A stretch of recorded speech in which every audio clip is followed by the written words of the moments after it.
Allez, on y va. On continue. Alken. On avait fait le cours d'Achron. Alken et Kevelach, on avait déjà parlé de ça, donc juste je traduis. Après, allez-nous les Shaber, on a dit Alken et Kevelach, Hashem Lokenu. Donc c'est pour cela, tout ce qu'on a dit avant, qu'on espère en toi, Hashem, notre Dieu. Lirot Mera Betiferet Tuzach, de voir très rapidement la splendeur de ta force. Les Avir Gilulim Minaretz. Et là, on est là. Pour enlever les Gilulim. Alors, on va voir la différence entre Gilulim et Lilim. Mais en tout cas, on traduit de toute manière Pachout. Donc, pour enlever les Gilulim, l'idolâtrie de la terre. Ve'aelilim Kaotikaretun. Et les idoles, par quelle sorte d'adoration, Kaotikaretun, ils seront retranchés, cassés. Il a fait. Alors, quelle différence entre Gilulim et Elilim? Omer Asifte Chaim. Il nous dit comme ça. Léa Vir Gilulim. Il dit Gilulim, Milachon Galal Zevel. Vous savez, dans la Gemara, il y a aussi, d'accord, cette notion de Galal Zevel, c'est les excréments. Zevel, c'est la poubelle. Il dit Em Absalim Meretz Ve'even. Là, on parle de quelle sorte d'idolâtrie? L'idolâtrie que les gens font, par exemple, avec du bois. Que les gens font avec du bois.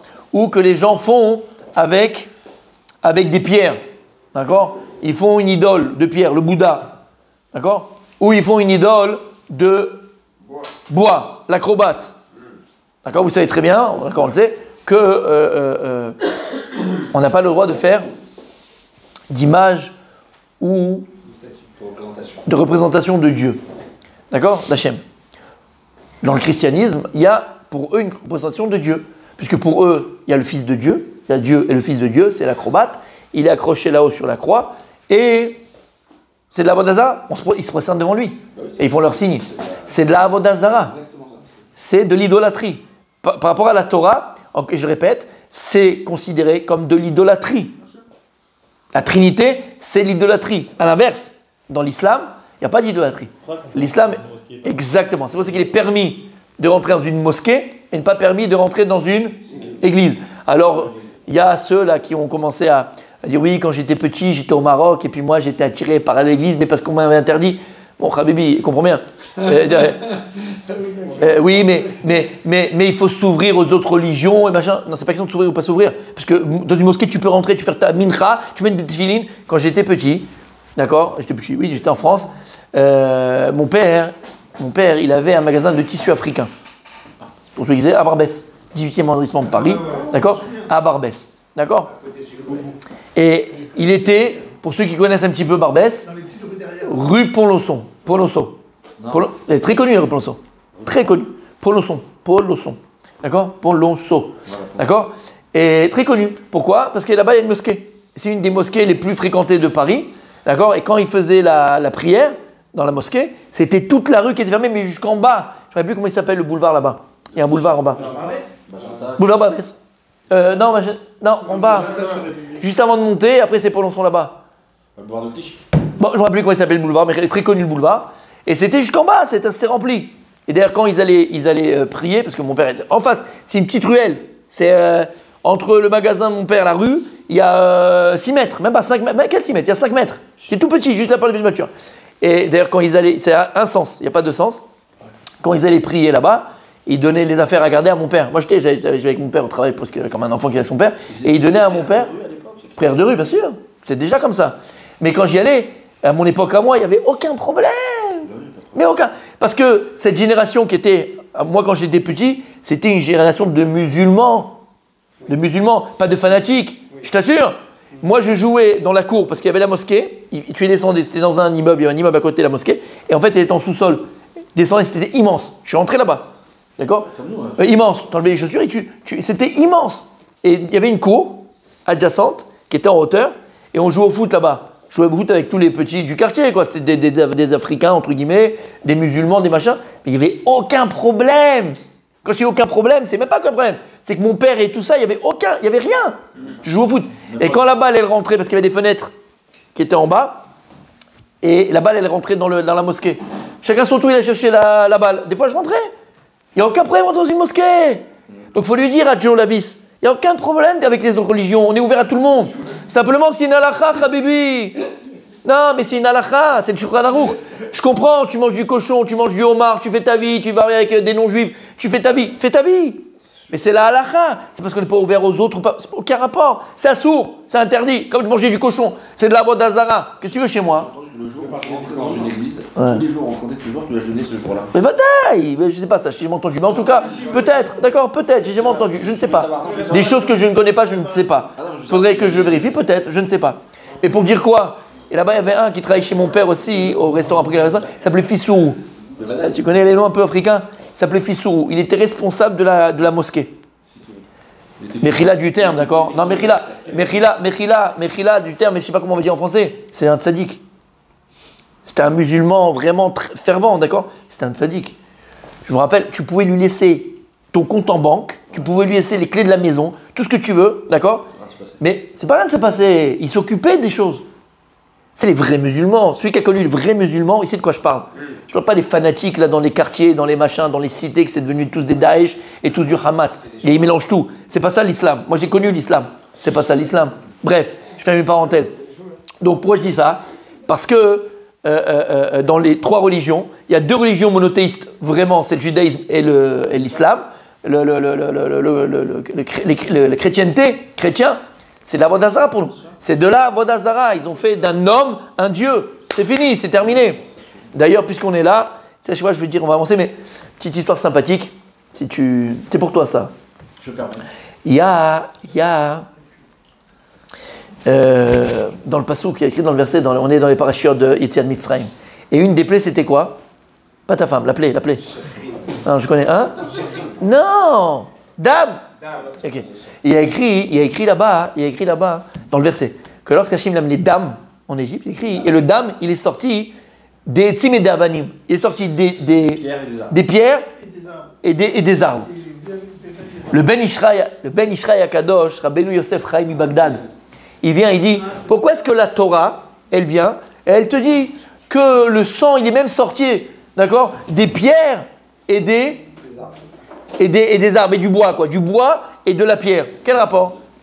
Omer Ben Ishraï, il y avait un jour, dans les pays de l'Est, là-bas, tu vois, il y avait un juif, Meshkin, ouais, il était marié, je ne vais pas dire Meshkin parce qu'il est marié, hein, ça pourrait être, tu peux le comprendre comme ça, mais non. Meshkin, d'accord, il était marié, avait des enfants, tout ça, et tout ce qu'il faisait, il le ratait. Tout ce qu'il faisait, il le ratait. C'est-à-dire qu'il a fait un business, il est parti en vrille, il n'arrivait pas à finir les fins de mois, une vie de galérien, mâche, et tout ce qu'il faisait, il avait... Vous pouvez retirer, c'était pour moi l'histoire. Une vie de galérien. Non, parce que tu vas aimer l'histoire. Pas pour l'histoire, parce que tu vas aimer. Pour la chute. Alors, et tout ce qu'il faisait, ça marchait pas. Il n'arrivait pas. Et le gars, il arrivait, c'était bientôt Pessah. Il avait déjà 3-4 enfants et tout. Pessah, vous savez que c'est beaucoup d'autres sauts, beaucoup de dépenses. Il faut les matzot, il faut le jus de raisin, il faut les machins. Il y a quand même beaucoup de dépenses. Et le gars, il était au bord du suicide. Et il se met comme ça, il lève la tête vers le ciel, Kadosh Baruch Hu. Mon Dieu, depuis que je suis né, je suis un cancre. Ça marche pas. Tout ce que je touche, c'est-à-dire que le truc, c'était de l'or, je l'achète, ça devient de la pierre, c'est mort. Pourquoi comme ça dans ma vie, Hachem? J'ai essayé, j'ai tout fait. Regarde Kadosh Baruch Hu, je fais un dernier business. Si ça marche pas, je te dis, ça ne me sert à rien de vivre. C'est ça, à quoi ça sert? Il fait le business, il commence et tout, il se met à fond, il dit allez, là j'y crois. C'est la 250e fois. Et j'y crois. Il se plante. 15 jours de Pessah, une semaine de Pessah. Et ça y est, regarde, je t'avais dit, il réfléchit comment il va mourir. Comment il va se suicider. Bon, il dit et tout. Il sait parce qu'il étudie, il connaît la Torah. Il dit mais attends, quelqu'un qui se suicide, alors là, c'est un vrai problème. Il dit et il a eu peur, il a dit même ça, je risque de me planter. Donc je rate tout. Même ça, si j'essaye, je crois que je vais me planter. Il rate tout, le gars. Il a dit j'ai trouvé la solution. Vous savez qu'à l'époque, dans les pays là-bas de l'Est, les pays européens, il y avait les ghettos. Les Juifs vivaient en ghetto. Il était dans certaines villes, certaines régions. Non, il était interdit de rentrer dans le quartier chrétien. C'est-à-dire que s'il voyait un Juif dans le quartier chrétien, c'était la loi. Toute personne avait le droit de le tuer sur place. Le charcuter sur place, c'était la loi. Il a dit attends, j'ai trouvé. Si moi j'essaie de me suicider, ça ne marchera pas, je me plante dans tout. En plus, j'ai pas là-bas, j'ai pas le monde futur. Je vais aller le dimanche matin à la sortie de l'église. Je me présente avec ma barbe, mon truc, machin, les tzitzit d'or et tout, devant l'église. Et voilà, ils vont me charcuter. Et je dis, oh là, ma barbe, et je vais mourir avec Kiddush Hashem, il va dire, je vais quitter. Magnifique. Il se prépare, il se fait beau gosse, les habits de Shabbat. Il met le chalouk, il met le machin, il met le truc, il met le shtraimel, il met le vrai, tu vois, pour pas qu'on le loupe. Les péotes, il les met bien. Et il arrive comme ça, et il attend, c'est vide, parce qu'ils sont tous à l'église, il attend juste la cloche qui va sonner, ils vont tous sortir. Tout d'un coup, les gens ils sortent comme ça et tout, et là il se prépare, il fait Shema Israël, il dit, oh, ça y est, j'ai fini. T'as le premier qui arrive, il dit, monsieur, mon dimanche. Je dis, non, même ça, mais non. Bon, il dit, attends, j'attends. Et là, il y a vraiment une foule qui arrive et tout ça, tout le monde le regarde et tout. Monsieur, vous n'avez pas l'heure? Non. Tout le monde passe, chacun dit, rien. Il dit, même ça, Hachem, je rate. Même ça, j'arrive pas. Bon. Il est comme ça, il voit une belle bâtisse. C'est beau ça, c'est des belles bâtisses. D'accord? Il voit ça, il dit, bon, la vérité, il regarde à droite, il regarde à gauche et tout. Il dit, je rentre dedans, qu'est-ce que j'ai à perdre? Moi, je rentre dedans, on va voir ce que... Et il rentre comme ça pour voir. Il voit les vitraux, il voit les places, il voit le machin, il voit les trucs. Et au bout, il y a l'acrobate qui est encore accroché. Et il y a l'hôtel là-bas où il y avait le prêtre qui faisait ces trucs et tout. Et il y a tous les ustensiles qu'il a utilisés, tu sais, en or massif et tout. Il avance, il voit les ustensiles et tout, il voit à droite, à gauche et tout. Et il dit, j'ai compris Akadosh Baruch Hu. J'ai compris. Là, tu veux que machin. Et il prend un sac, il met tout dedans comme ça. Il vole, un voleur. Et il prend tout comme ça, il vole, il dit, c'est Hachem qui m'a donné ça, c'est Emile Hachem. Merci mon Dieu. Personne ne me voit. Il sort avec le baluchon, personne ne l'embête. Il revient chez lui, Pessah il arrive, il fait fondre les trucs. Magnifique, il est énormément riche, c'était de l'or massif. Et il achète Barbour pour toute la fête et tout. Là-bas, il se rend compte que quelqu'un, il a volé. Maintenant, que ce soit vrai ou pas vrai, qui on accuse à chaque fois? Les Juifs. Et ils arrivent dans le ghetto, il prend le truc avec la grande affiche comme ça. Oyez, on a volé à l'église, voilà, on sait que c'est un Juif. Si vous ne livrez pas celui qui a volé, on brûle tout le quartier. Ils vont toucher le rab, et tout le monde pleure et tout. Lui, il sait que c'est lui, il dit, oh purée, c'était trop beau pour être vrai. Non seulement j'étais moi dans la mouise, et j'ai mis tout le monde dans la mouise. J'ai compris. Il va voir le rab, il dit, écoutez, Rabbi, c'est moi. Et il lui explique son truc, il dit, mais t'es fou de faire une chose pareille. T'es un fou, d'abord de te suicider. Et on vole, ça sort dans la Torah, même un non-juif, on vote pas. T'es un fou, il dit, oui, mais je crois que c'était un signe de Dieu. Quel signe de Dieu, espèce de fou, va? Comment on va faire maintenant? Il a dit, écoute, c'est moi qui vous ai mis dans le pétrin, c'est moi qui va devoir vous en sortir. Et il dit, ça y est, on a trouvé c'est qui, et il veut venir pour... Mais ils vont pas faire comme ça, ils veulent faire la honte. Donc ils font un procès devant tout le monde comme ça. Il y a le petit prêtre, le grand prêtre, le mini prêtre, le big prêtre, et le cardinal, tout le monde est là. Et tous les gens du village qui sont là pour voir comment on va faire la fête à ce juif-là. Et ils font un procès, qu'ils louent un procès, tu vois. Et là, il y a le procureur. T'as volé, voleur, et c'est notre truc, t'as pas de respect, ils vont massacrer. Moi, à la fin, avant de faire le verdict, on va le brûler au bûcher. Tu as quelque chose à dire? Il dit, juste. Il s'approche. Et il dit, voilà, je vais raconter ma vie. Je suis né juif, je ne l'ai pas choisi, mais je suis né juif. Et depuis petit, j'étais à l'école, j'avais beau apprendre toutes les leçons du monde, j'avais toujours 0. Après, je dis, bon, c'est peut-être ça va passer. J'étais adolescent, tout ce que je faisais, ça ne marchait pas. Je me suis marié, bon, j'ai eu cette chance-là, j'ai eu les enfants, bon, j'ai eu cette chance-là. Mais tout ce que je fais, je l'ai raté. Et toute ma vie, c'était comme ça, je t'ai raté. Vous savez que c'est la fête de Pâques, dans pas longtemps. Je suis arrivé à bout. J'ai dit à Dieu, écoute bien. Si jamais tu es le Dieu d'Israël, tu es le vrai Dieu, alors là, voilà, je vais faire un dernier business, il faut que ça marche. Mais si jamais tu réponds pas et ça marche pas, je vais aller voir ailleurs. C'est-à-dire que tu n'es pas le vrai Dieu, je vais aller voir ailleurs. C'est qu'il y a un vrai Dieu quelque part. Ils sont tous comme ça en train de l'écouter, ils disent, Wahan Meboul, qu'est-ce qu'il fait celui-là? Bref. Il leur dit, alors j'ai fait un business, ça n'a pas marché. J'ai dit, bon, ben, je vais aller voir la vérité. Et donc je suis venu dimanche, j'ai vu que c'était une belle bâtisse, il a commencé à parler de l'église, comme c'est magnifique, j'ai jamais vu une bâtisse aussi belle. Oh, ils sont contents, et ça y est, on a un juif qui va tourner, magnifique. C'est leur but, c'est ça, c'est qu'un juif il renie sa religion. D'accord? Magnifique, ils sont contents, là, et les sourires commencent à venir sur les bouches de tout le monde et tout. En fait, ça, c'est magnifique. Il dit, je suis rentré là-bas, je sais pas, j'étais devant, et j'entends une voix comme ça. Mon fils, Mon fils, je me retourne, mon fils, mon père, il n'est pas là depuis longtemps. Ah, je ne sais pas, et c'est de l'intérieur. Ils sont comme des fous. Et je commence à rentrer à l'intérieur. Et puis d'un coup, j'entends encore, mon fils, rapproche-toi, rapproche-toi. Puis je vois un type qui est sur un bout de bois, quoi, accroché, j'avais jamais vu ça de ma vie. Et là, je m'approche, et puis je vois des trucs en ordre devant lui. Et puis là, je le regarde, et puis il me regarde. Là, les gens disent, ça y est, Mebboul, qu'est-ce qu'il regarde? C'est un bout de bois. Ouais, Mebboul. Il me regarde, et je le regarde. Et il me dit, mon fils, pourquoi tu pleures? Qu'est-ce qu'il y a? Et je lui raconte toutes mes misères, toutes mes misères. Il me dit, mon fils, t'as tapé la bonne porte. Ce qui est à moi est à toi. Vas-y, vas-y, serre-toi, je te donne. Comme dirait Jean, d'accord, je te donne. Et puis là, je lui ai dit, non, j'ose pas quand même. Non, ce qui est à moi est à toi, la charité chrétienne. Ce qui est à moi est à toi. Il m'a dit, prends tout. Je lui ai dit, non, pas tout, tout. Pas tout, tout. Et puis là, je savais pas. Et puis là, je savais pas quoi. Je savais pas quoi faire. J'ai dit, bah d'accord, t'es tellement bon. Et là, ils se regardent tous, ils ont compris qu'ils se foutent de leur tronche. Qu'est-ce qu'ils parlent? C'est un bout de bois. Il va parler à quelqu'un, celui-là. Un bout de bois. Mais il peut pas. Parce que si jamais maintenant il dit arrête de te foutre de notre tronche, qu'est-ce qu'il dit entre guillemets? C'est que la religion, elle est 0 double 0. Alors il a dit, bon voilà, et c'est tout. Voilà ce qui s'est passé. Ils ont applaudi, ils ont fait magnifique. Magnifique, oh, notre Dieu, il était avec toi. Il est parti tranquille. Et il dit le Ben Ishraï, il dit le Ben Ishraï, il dit le Ben Ishraï, Kadosh Baruch Hu, qu'est-ce qu'il a eu besoin de mettre le sang, d'âme, le sang, dans la plaie d'Égypte, dans le bois et dans les pierres? Parce qu'il dit le Ben Ishraï, à l'époque, comment il faisait la Vodazara, comment il faisait l'idolâtrie? Il construisait des petits tam-tam et tum-tum et des petits bouddhas, entre guillemets, en pierre ou en bois. Kadosh Baruch Hu, il a fait signer même la Vodazara d'Égypte, il dit le Ben Ishraï, pour montrer qu'il y a 0, 0, double 0. Il n'y a rien, clou.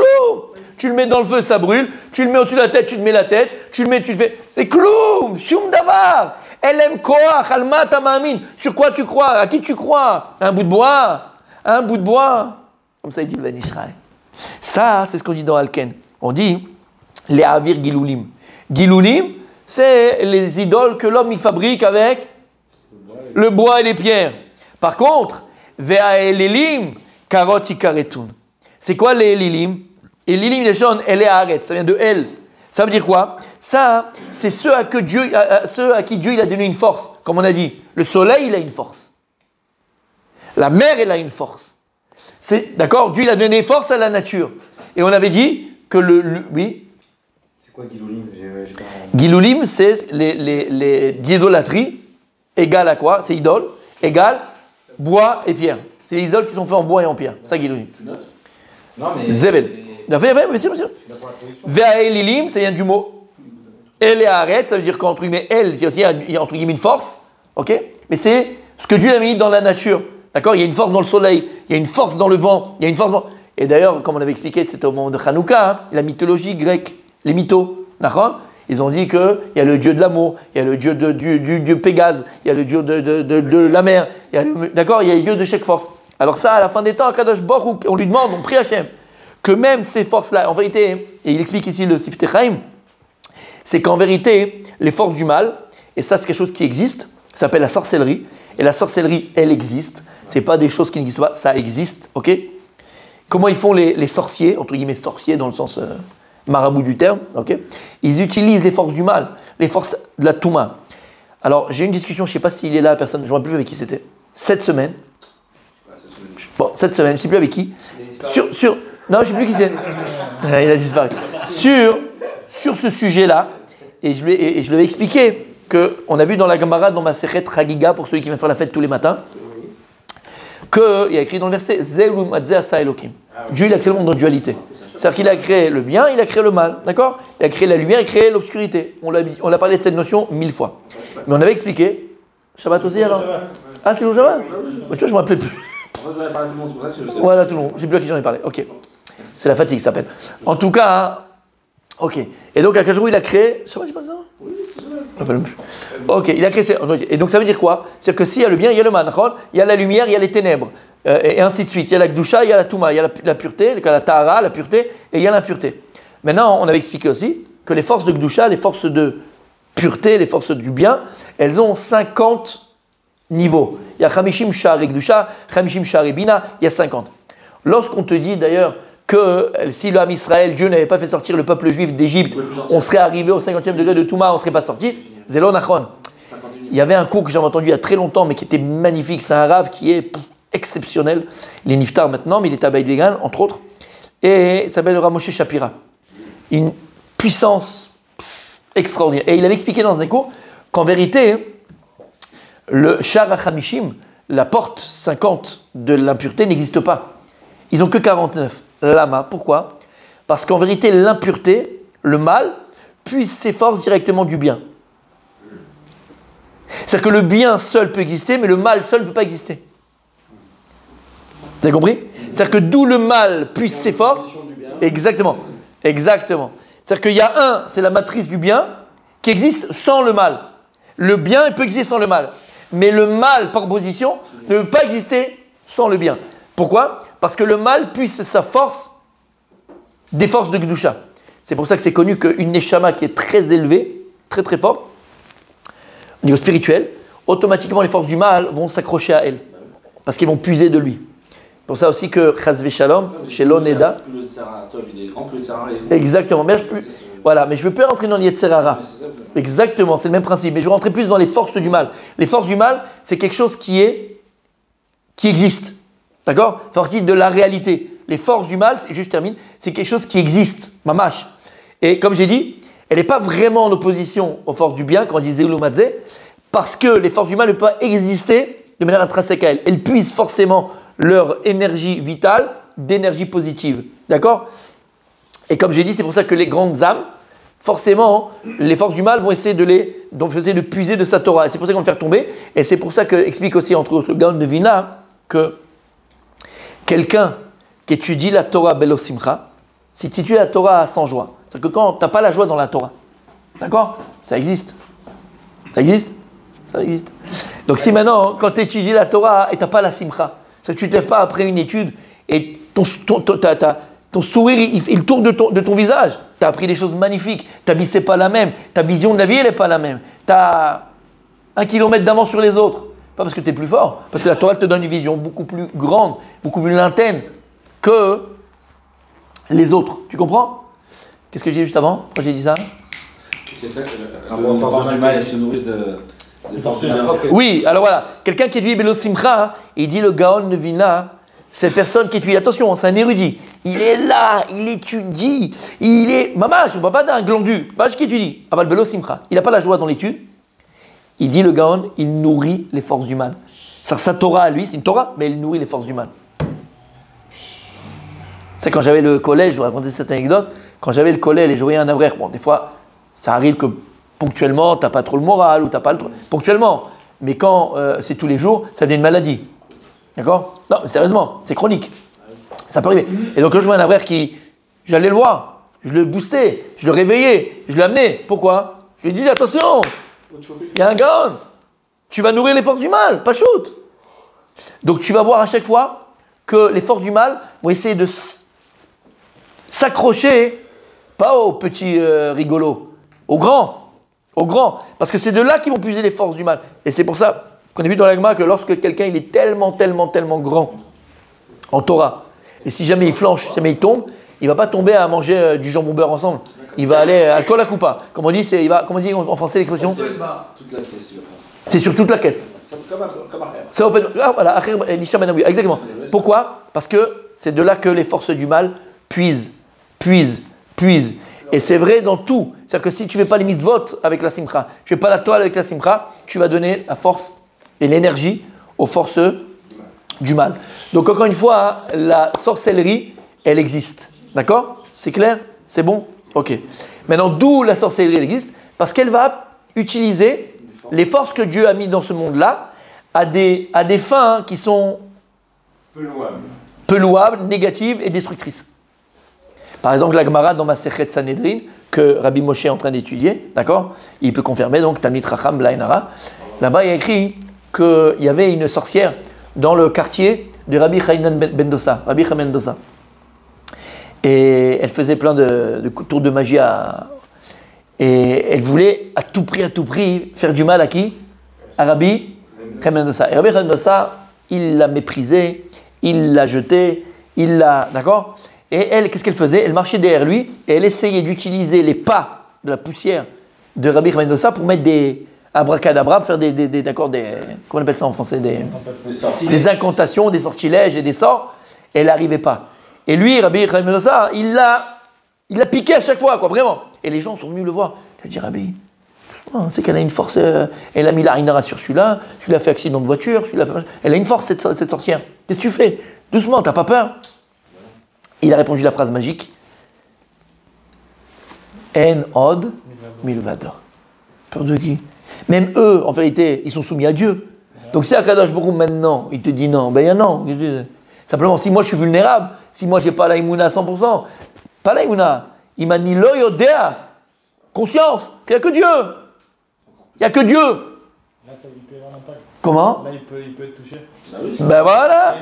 Voilà. C'est la porte ouverte que tu laisses. Le stade au-dessus, c'est de le savoir.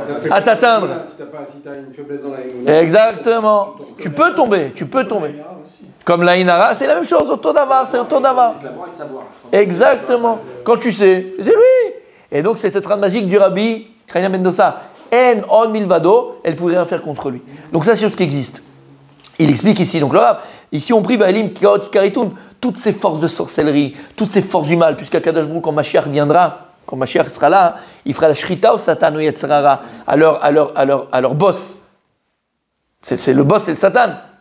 Dieu fera la Shrita au Yetzirara. Et donc il n'y aura plus le mal. Il n'y aura plus de quoi puiser, puisqu'il n'existera plus que le bien. Ça sera que le bien de cet ange-là. Et ce que je vous dis, ça existe encore aujourd'hui, malheureusement.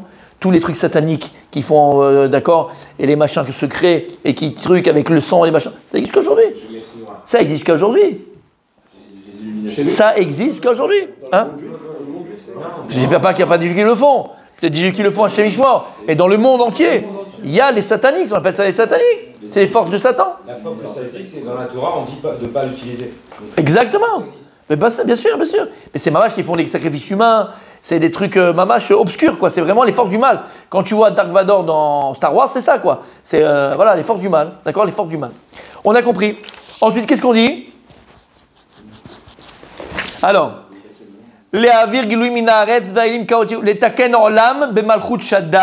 alors là, messieurs, très important. Tout ça pourquoi? Les taken. Réparer le monde. Olam, pour réparer le monde. Bemalchut Shaddai. Je l'ai dit 2 fois, mais attention. Avec la royauté de Dieu. Alors Dieu, on a dit qu'il prend des fois plusieurs noms différents.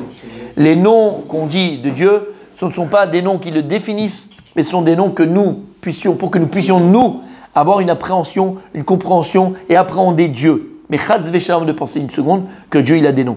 C'est pour ça qu'on avait expliqué l'histoire de la soucoupe. Vous vous rappelez? Ouais? La soucoupe. Ouais, exactement. Vous vous rappelez la soucoupe? Oui, la soucoupe. Vous vous rappelez, c'est bien. Les spectres, exactement. Le soleil, il a toujours la même lumière. Mais si tu prends une soucoupe et tu es dans l'espace, ok, et toi, tu es au milieu de la soucoupe, à un moment, tu vois bleu. Tu dis, oh là là, le soleil, il y a un soleil bleu dehors. Puis d'un coup, la soucoupe, elle se tourne, d'accord? Et puis, il fait tout rouge à l'intérieur. Tu vois, il y a un soleil rouge maintenant. Puis après, tu as un soleil vert, un soleil jaune, un soleil turquoise, un soleil... Non, en vérité, chaque vitre et hublot, il a une couleur spécifique. Maintenant, la lumière d'extérieur, ça reste la même. Simplement, hein, comment toi, tu vas la recevoir, elle est en fonction des couleurs des fenêtres. Et bien, quand on peut se faire connaître à l'humain, qui est un être limité, il va limiter sa lumière, donc sa couleur, si tu veux, d'accord? Alors, une fois Dieu, on va le voir comme Elohim, c'est le Din. Une fois, on va le voir comme Yudke Bavke, c'est Rachamim ou El, d'accord? C'est clair? Mais en vérité, Hachem, il est tout en même temps. Simplement, comment nous, on va percevoir à un moment donné de notre histoire, voilà comment il va être. Ok?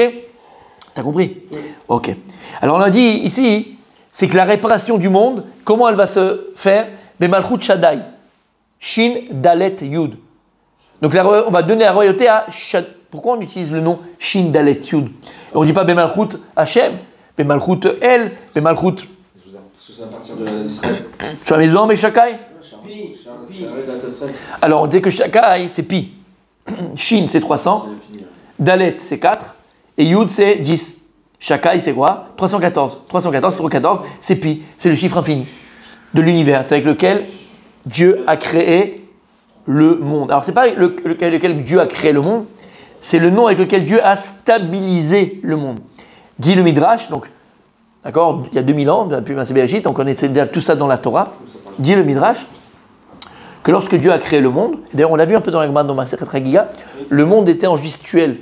Les éléments que Dieu a créés dans le monde, le soleil, la lune, ils n'étaient pas posés dans l'univers. Tout était en gestuel, tout bougeait, tout n'est pas fixé. Ad she'amar leolamo dai.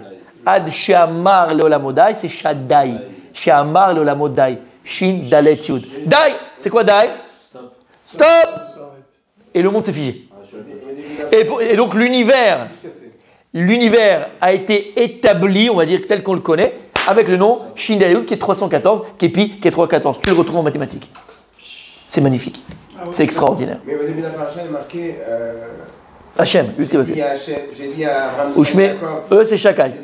Exactement. Avec lequel Dieu il a créé le monde. Mais pas Yud Kevavke. Hachem, non, c'est autre chose. Donc ici, exactement. Alors ici, on ne te dit pas Malchut Hachem, on te dit que le Tikkun, il sera quoi hein? Il sera Malchut Shakai. Et il dit ici le Rav. Le Shem, Shakai, Mevate et Hanaga Shem Shua de l'Akbil. Le nom de Dieu qui est Shakai, Shindeletud, c'est le nom de Dieu qui vient ici montrer la conduite de Dieu lorsque Dieu il veut les Akbil, limiter sa création. Puisque lorsque Dieu il a créé le monde, encore une fois, le monde était, entre guillemets, encore infini. Parce que tout était pas tohu bohu, mais tout était en gestuel. Il avait créé déjà les astres et tout ça, tout était créé. Mais c'était en gestuel. Le monde n'était pas établi. Qu'est-ce qui va donner Agbala, même si que l'univers ne cesse de grandir, de s'étendre? Aval, entre guillemets, Akadosh Hu Igbil et Haolam. La terre elle a sa place, le soleil a sa place, les planètes ont leur place, et ils ont une distance qui sont propres, donc ils sont Mugbalim. La terre ne peut pas aller où elle veut. Le soleil ne peut plus se placer où il veut. La lune, pareil. Donc Akadosh Hu avec le nom Shakai, qu'est-ce qu'il a fait? Igbil. Donc c'est la Hanaga de Dieu, c'est la conduite de Dieu lorsque Dieu, il veut être Magbil. Dieu, il veut limiter. L'itapek vela pour arrêter, ce que je viens de dire. Akadosh Atabria Betsura Mugbelet. Dieu, il a voulu créer un monde qui soit limité. Alors j'ai appris un truc qui est merveilleux. Et comment? D'où l'homme, bien sûr, l'homme, parce que l'homme il a écrit comme la terre. Mais et vous savez que c'est une Gemara.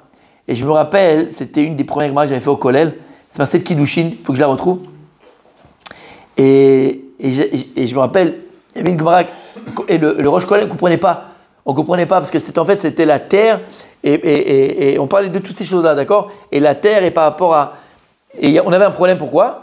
Parce qu'on sait que la terre, elle tourne sur elle-même, elle tourne autour du soleil. D'accord? Ok.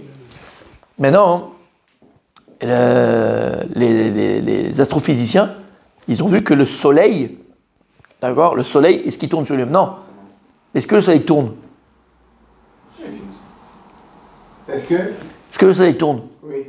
Où? Non, sur lui-même. Non. Les planètes. Et on avance tout ça 600 000. Mais en fait, comment? La galaxie est une galaxie. Voilà, en fait, exactement. La galaxie tourne autour du soleil. C'est-à-dire que non seulement les planètes tournent autour d'elles-mêmes, autour du soleil, mais la galaxie, tu dis que c'est le vide, il n'y a rien. Eh bien, elle tourne. La galaxie, elle tourne. Et ils ont dit que c'est 258 millions ou 258 000 années pour tourner autour du soleil. Tu savais? Je ne savais pas. Et tout l'ensemble avance. Ben oui, ça fait tourner, ça fait tourner la galaxie. La galaxie, elle tourne comme ça, mais elle Bien sûr. avance aussi. Oui, elle s'étend, bien sûr, bien sûr. Elle avance. Ah, elle s'avance, je ne savais pas. Elle avance. Mais elle s'étend. À une vitesse. En tout cas, la galaxie, elle tourne elle aussi. C'est-à-dire qu'il n'y a pas simplement la Terre qui tourne, les planètes qui tournent, même la galaxie dans laquelle on est, elle tourne. Autour du soleil? Autour du soleil, exactement. Exactement. C'est le point, c'est le soleil. Elle tourne autour. C'est fou. C'est fou. Bah oui. Donc en vérité, Marabou Maasecha Hashem, combien Kadosh Baruch Hu, il a fait la beauté de la création. Et donc il dit comme ça, Akadosh il a créé un monde qui est Mugbal, donc qui est limité. Maintenant, Dieu il n'a pas créé un monde selon sa puissance savoir, parce que Dieu il est infini. Donc il va créer un monde infini. Et on le sait, le monde il a un début, et le monde il a une fin. Et il dit là, pourquoi Dieu il a créé un monde qui est Mugbal, un monde limité? Pour que, tu l'as très bien dit, pour que le pourquoi de la création qui est l'homme puisse avoir une appréciation, compréhension, un savoir de Dieu. Puisque nous sommes des êtres qui sont limités, puisqu'on a un corps, on a une âme, on a un corps, et le corps nous limite. Alors pour que tu puisses avoir une compréhension, appréhension de Dieu et un savoir de Dieu, Donc Dieu, il a créé un monde aussi qui est limité. Et le travail de chacun de nous, c'est de dévoiler dans ce monde qui nous paraît limité, c'est de dévoiler dans ce monde qui est limité l'infinité de Dieu. Voilà le travail de l'homme. Et tu sais comment tu vas faire, mon tzaddik? Lorsque tu viens, et avant de manger, tu vas et tu dis Baruch ata Hashem Elokeinu melech olam boreh peri ha'adama, ma ta oseh? Qu'est-ce que tu fais? Donc tu dis et tu bénis, merci mon Dieu qui a fait sortir le fruit de la terre. Tu dévoiles Dieu dans la création. Tu dis qu'il y a un créateur de cette tomate, de cette pomme, de cette pastèque, de cette viande, de ce machin. Tu dévoiles Dieu. Lorsque tu es à la banque et tu te comportes comme un Ben Adam, avec midot tovot, tu aides quelqu'un, tu es machin, qu'est-ce qu'on dit de toi? Avec ta kippa sur la tête et tes tzitzit dehors, qu'est-ce qu'on dit? Voilà qu'il est beau Dieu. Parce que tu t'habilles des qualités de Dieu. Et le travail d'un juif et de l'humanité en vérité, mais c'est le travail qui est imposé principalement au peuple juif, mais de toute l'humanité, c'est de dévoiler l'infinité de Dieu sur terre. Dévoiler Dieu sur terre, tout simplement. Et c'est ce qu'il dit ici le Rav. Par nos mitzvot et notre Torah. Et lorsqu'on arrivera à dévoiler Akadosh Baruch Hu dans tout ce qu'on fait, dans tout ce qu'on voit, dans tout ce qu'on doit comprendre, alors à ce moment-là, on arrivera à Gilou Shmo Yibarach, on arrivera à dévoiler le nom de Dieu. Ça s'appelle en français la Géoula. Parce que la Géoula, c'est quoi? C'est délivrer le nom de Dieu du Shem Elohim. Lorsqu'on arrive à dire Hashem ou Elohim, donc tu vas tirer le nom de Dieu, Hashem, Yudke Vavke, l'infini de Dieu, du nom Elohim, qui est la matière, entre guillemets, qui est la création. Alors qu'est-ce que tu fais? C'est la Géoula? C'est la délivrance? C'est ça la délivrance. Amen. Et il n'y a que tous les peuples de la terre connaîtront Dieu. Dieu sera dévoilé. Bechol bene basar, ikréou, qu'est-ce qu'on dit après? Alors, Bechol bene basar, ikréou beshimcha, lafnot delecha kol riche aretz. On dit toutes les bene basar, c'est marrant, hein? Et tous les fils de la chair, ikréou beshimcha, ils appelleront par ton nom, lafnot delecha kol riche aretz. L'afnot elecha, c'est quoi l'afnot? Exactement, pour faire retourner vers toi tous les impies de la terre. Qu'est-ce qu'on dit ici? Vechol bene basar k'mishimcha. Et il y a écrit comme ça. Aïnou, afilu elu she'en lahem dmut adam. Et il dit, même ceux qui n'ont même pas l'apparence humaine. Pas l'apparence humaine. Alors de qui on parle? Shem bedarga pruta shel bnei basar. Pourquoi on dit basar? Pas Adam, on n'appelle pas les hommes. Adam, c'est quoi Adam? C'est la plus grande darga, c'est la plus grande niveau où l'humain peut arriver. Adam, c'est écrit Aleph Dalet Mem. Aleph Dam, c'est quelqu'un qui a su de son vivant, de sa vie, marier l'âme et le corps. Parce que c'est ça un juif, ça la Avodat Hashem. Dieu il nous demande de le servir avec notre âme et avec notre corps, pas avec l'âme simplement. Ça c'est au monastère, ça n'existe pas dans la Torah. Ça n'existe pas, ça, dans la Torah. Il faut savoir, comme tu as très bien dit, élever la matière à Dieu. Utiliser la matière pour servir Dieu. Dieu ne t'a pas créé comme un ange. Si tu es un ange, tu seras un ange avec des ailes. Dieu t'a créé avec un corps. C'est-à-dire Dieu avec ton corps. On met des tefilines. On construit la soukha. On mange des matzot. C'est avec le corps. C'est Oudat Shabbat. On est que Shabbat. Il dit le Rav. C'est pour ça que, à la fin des temps, Be'ezrat Hashem. Afilou, la personne qui est Bedarga Pruta, il n'est pas appelé Adam, il n'est pas appelé Bnei Adam, il est appelé Bnei Bassar. C'est quoi Bnei Bassar? C'est un morceau de viande. Très souvent en rigolant, quand je fais les cours, je parle, c'est un morceau de viande. C'est un morceau de viande sur deux jambes, c'est tout. Il pense qu'à voler, il pense au plaisir, il pense qu'à... Où il est l'essentiel, où il est la responsabilité, où il est la vérité, où il est le bon, où il est le bien, où il est la bienveillance. Rien, que dalle, c'est comme un animal. Et il dit d'ailleurs, les Chachamim, qu'un homme qui ne se comporte pas comme un homme, mais entre guillemets comme un animal, il est moins qu'un animal. Parce que l'animal, c'est sa nature. Toi, tu as une nature pour devenir quelqu'un de bon, quelqu'un de bien, quelqu'un de sensé. Et tu utilises toutes ces forces que lui t'a données pour faire le mal autour de toi. Tu es moins qu'un animal. Et c'est extraordinaire parce que je ne l'ai pas vu avant. Mais vous allez voir, rappelez-vous de ce cours, pour ceux qui sont la Shabbat, Be'ezrat Hashem, vous allez voir le chidouche magnifique sur la paracha de Bo. Magnifique, et c'est Kachour à ça. C'est cachour à ça. C'est lié. C'est magnifique. Je ne sais pas quand je vais le faire encore. Non, peut-être vendredi soir. Non, vendredi soir, je pense. Je vois pas comme un. Pas samedi après-midi. Parce que samedi matin, j'ai autre chose à dire. Samedi après-midi. Non, pas samedi après. Il n'y a pas samedi après. C'est magnifique. Et c'est Comment ça, il y a pas samedi après-midi? C'est beau, et c'est beau. T'as vu? Ah, c'est beau. D'accord? Donc là, on te dit quoi, hein? Benebassa. On te parle, même ces gens-là qui étaient tellement bas dans leurs mœurs, dans leur façon d'être, leur façon de penser, leur façon. Même ces gens-là, Gamem Ikru Bishimcha. À ce moment-là, qu'on va dévoiler Dieu dans le monde, même ces gens-là, ils t'appelleront ton nom. Parce que même à eux, tu vas te dévoiler. T'as entendu? Même ces gens qui étaient dans un niveau très bas, même eux, ils imploreront ton nom à ce moment-là. Il dit,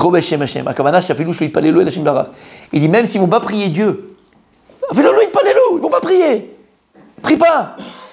Les farot yakiru mashiu mashim avanegotav. À ce moment-là, toute l'humanité connaîtra quelque chose de Dieu. Quelque chose de Dieu. Il y a Dieu. Et combien on l'a vu? Combien de gens étaient dans des situations qui étaient... D'abord, ils étaient eux-mêmes au niveau spirituel au ras des pâquerettes, mais au ras des pâquerettes, même en dessous des pâquerettes. Et quand ils se sont trouvés dans des situations qui étaient dramatiques, tragiques, à qui ils ont imploré? Ils ne savaient pas prier, mais ils ont dit Dieu, mon Dieu, Hachem. Ils ont demandé à Hachem. Il leur a répondu. Il leur a répondu. On vit la Géoula, messieurs. On vit la délivrance, c'est ce qu'on est en train de vivre. Celui qui ne le voit pas et celui qui désespère, c'est un aveugle. C'est un aveugle. Tout est dur. Même la chaise, elle est dure. Même la pierre, elle est dure. Tu comprends? Je vais te dire une chose. J'ai appris une chose dans la vie. Vous savez, en hébreu, il y a un... Comment on appelle ça? Un proverbe. Qu'on dit Chaim Kashim. Un Chaim Kashim. En français, ça dit que la vie elle est dure. Hein? Chaim Kashim. J'ai appris à Moussa Askel. Quand j'étais petit, je prenais le TGV. Et une fois, tu vois, on passait avec le TGV. Et j'étais petit, moi, je comprends pas. Et j'ai vu un gosse, 8 ans, avec une botte de foin, mais il était comme ça. J'ai dit, oh là là, ils sont forts dans cette région. Oh, tu te rends compte? Jusqu'à qu'une fois, je me suis promené comme ça, moi aussi, dans la campagne. Il y avait une grosse meule de foin, un peu de foin. J'ai dit, bah attends, j'arriverai jamais. Mais non, c'est impossible, regarde, ça me dépasse, j'étais petit. Ça me dépasse. Et puis j'ai dit, quoi, je vais essayer. Je l'ai pris 2. J'ai fait les muscles. Je fais comme ça. T'as compris, mon tzaddik? Achaim kashim. Kashim, cash en hébreu, c'est de la paille. Achaim kashim. Arrête de penser que la vie est difficile. Ça, c'est le leurre que l'Yetzer Hara veut te montrer. Il te montre une montagne. C'est impossible, c'est impossible. Va essayer de le soulever, tu vas voir. Il n'y a rien, c'est de la paille, fils. T'as compris? On continue. Et donc, on dit comme ça. Même les gens qui sont petits, même les gens qui sont bas, même eux, ils appelleraient ton nom. Même eux, t'as compris? Même pas, t'as essayé d'ouvrir la porte, elle est ouverte, la porte. Ouvre la porte. Non, c'est trop dur. J'arriverai jamais. Ouvre la porte, elle est ouverte. Bref. Et il dit comme ça. Qu'il est koulam tié et zoshi à karabashin barach. Parce qu'à ce moment-là, toute l'humanité, quelle qu'elle soit, elle aura une connaissance de Dieu. Parce qu'on a expliqué c'est quoi en vérité. Les galotes et Hachem. C'est quoi mon Rabbi David? Les galotes et Hachem. C'est quoi Gilou Kvodo Barach? Dévoilement de Dieu, c'est la conscience de Dieu. Même le plus petit des plus petits, il aura une certaine conscience de Dieu. Jusqu'à présent, il était dans ses jeux, dans Las Vegas, dans ses femmes, dans ses machins, dans sa luxure, dans ses mistouilles, dans ses bêtises. Il ne peut pas. Il a bloqué sa conscience de Dieu. Il n'a que la conscience du mal. Mais à ce moment-là, lorsqu'on va... Ceux qui connaissent Dieu, un peu, ils vont commencer à le dévoiler autour d'eux, comme j'ai dit. On est tous des ambassadeurs d'Akadosh Baruch Hu. D'abord dans ta famille. On a tous un oncle, une tante, un cousin, une cousine, un peu loin, un pachin, tout ça, des voisins. Commence à éclairer autour de toi. Montre Akadosh Baruch Hu. On a malheureusement été élevés en France. Alors, grâce à Dieu qu'on a été élevés en France. Ce n'est pas du tout mes propos. Mais je dis qu'il y a une... Comme je l'ai dit déjà dans un des cours, il y a quelque chose qui me dérange un petit peu dans cela. En France, on a séparé l'Église et l'État, la religion et l'État. Il y a eu du bien. Mais finalement, qu'est-ce que ça nous a influencé en nous? C'est quoi? Chacun fait ce qu'il veut. Dans la Torah, il n'y a pas chacun fait ce qu'il veut. Si mon frère juif ne fait pas Shabbat, je pleure. Et je vais tout faire pour qu'il fasse Shabbat. Je vais l'inviter chez moi, je vais parler de Shabbat, je vais offrir à sa femme les chandeliers pour qu'elle allume. Badaï! Dévoile Dieu dans ta famille. Non, je sais ce que tu vas dire. Ouais, mais j'ai pas le niveau. Non, j'ai pas le niveau. J'ai pas le niveau. Qui je suis, je fais pas tout encore, je tombe, je retrait. Ça, tout ça, c'est Yetzirara. Je t'ai pas moi de faire le mytho, mettre une djellaba et faire soi-disant que t'es Baba Salé. Je t'ai pas dit ça. Je t'ai pas dit ça. Mais ce que tu connais, ce que toi tu vis, à ton niveau à toi, ben, vas-y partage. Ne partage pas ce que tu vis pas, ce que tu imagines vouloir vivre. Ça, ok, d'accord. Après, t'es un mytho. Mais ce que tu vis déjà, dans lequel tu es sincère. On a tous des choses dans votre attachement, on est oui sincère. D'accord? Eh bien ça, partage-le. Partage cette sincérité-là de Torah. Tu vas voir, tu vas éclairer autour de toi. T'es pas heureux, t'es pas content, toi, d'avoir la vie que tu as, de savoir où il est essentiel. T'es pas content de venir tous les matins à la synagogue, de pouvoir prier, de savoir à qui tu pries. Le Shabbat, avoir le goût du Shabbat dans ta bouche. Ça fait tellement de peine quand je vois quelqu'un qui ne fait pas Shabbat Béhémet. Quelle peine, quelle peine. Qui ou l'oyodéa, il ne sait pas encore ce qu'il perd. Et quand tu lui fais goûter, il dit Rav Dessler, c'est magnifique. Il dit Rav Dessler, pour influencer comme ça le Shabbat, invite chez toi Shabbat des gens qui ne font pas Shabbat. Invite. Même s'il vient Ils vont être éblouis du Shabbat. Ils vont être éblouis du Shabbat. Éblouis du Shabbat. Ils vont être éblouis du Shabbat. Les cas pratiques, c'est à part. Les cas pratiques, c'est à part. Les cas pratiques, c'est à part. Aval, Aval, on peut inviter Shabbat.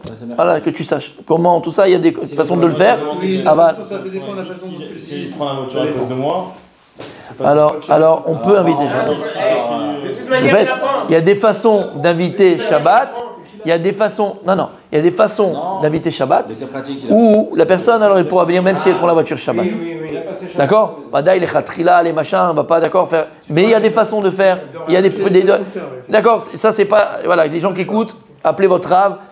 Pratique, c'est pas comme ça, c'est pas sur internet qu'on dit ça, c'est pas sur YouTube qu'on dit ça. Mais t'as compris? Ok, il y a des façons de pouvoir inviter quelqu'un Shabbat. Et en fait, c'est un des plus grands moyens qu'on a pour leur faire teshuva. Parce que lorsqu'ils voient cette. Shabbat, c'est palpable. D'accord? C'est palpable, c'est palpable. C'est palpable. La simcha à la maison, la joie qu'il y a à la maison, la sérénité qu'il y a à la maison. En général, les bons plats de Shabbat, la lumière de Shabbat, la femme, le mari qui sont là. Les enfants, ça partage, ça rigole. Après, il y a Onek Shabbat, t'as les glibettes, t'as les bonbons, t'as les rigolades, t'as les machins. Le mec, il se dit, mais attends, mais Pourquoi pas moi? non, c'est vrai. C'est exactement ça. Pourquoi pas moi? C'est exactement ça. Et tu seras là vendredi soir? Tu vas écouter un chidouche, mon ami. Oui. Non, je vous assure. Ben, si c'est pas écrit, c'est-à-dire que c'est pas écrit dans le Midrash, c'est pas écrit, on l'a pas reçu de Moshe Rabbeinu, personne peut le dire, personne peut dire ça. Quoi? Personne. Voilà. Il y a un rôle. Personne peut le dire. C'est merveilleux. C'est merveilleux. Alors vous avez compris? À nous d'éclairer autour de nous. Plus on va éclairer de notre Torah à notre niveau, plus on va dévoiler Akadosh Baruch dans le monde, plus on va amener nous ce qui est écrit ici Alken et Kavel, Akadosh Baruch, c'est pour ça.